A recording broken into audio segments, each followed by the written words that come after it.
கோவில் பிரகாரத்தை சுற்றுவதனால் உடலுக்கு ஏற்படும் அறிவியல் சார்ந்த நன்மைகள் என்ன என்பதை நீங்கள் அறிந்துள்ளீர்களா? கோவில் பிரகாரத்தை வலம் வருவது ஒரு வகையில் சிறந்த உடற்பயிற்சியாகும். காலணிகளை கழற்றி நடப்பது, தோப்புக்கரணம் இடுவது போன்ற செயல்கள் உடலின் சக்தியை அதிகரிக்கின்றன. இவ்வாறு வலம் வரும்போது நம்மை அறியாமலே உடலின் அனைத்து மூட்டுகளும் தசைகளும் இயல்பாக அசைந்து உடல் நலம் மேம்படும். அதனால்தான் கோவில் தரிசனத்திற்கு செல்லும் இளைஞர்களிடம் பெரியவர்கள் கோவிலை சுற்றி வலம் வர மறக்காதே என்று கூறுவார்கள். இதன் பின்னால் ஒரு ஆழமான அர்த்தமும் சாஸ்திர ரகசியமும் உள்ளது.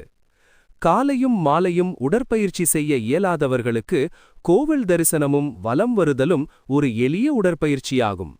சிறியவர்களும் பெரியவர்களும் எளிதாக செய்யக்கூடிய ஆரோக்கிய பழக்கம் இதுவே. கோவிலை வலம் வருதல் என்பது வலது பக்கம் சுற்றி வருதல். இவ்வாறு செய்வதால் நாம் இறைவனுடன் மேலும் நெருக்கமாகிறோம் என்பது ஆன்மீகப் பொருள். மேலும் கோவில் வலம் வரும்போது முன்ஜன்மங்களில் செய்த பாவங்கள் அழியும் என்பது நம்பிக்கை. உடற்பயிற்சி நிலையங்கள் மற்றும் பூங்காக்களுக்கு செல்வதை விட கோவிலை வலம் வருதல் சிறந்தது என்று நம் முன்னோர்கள் வாழ்ந்து காட்டியுள்ளனர்.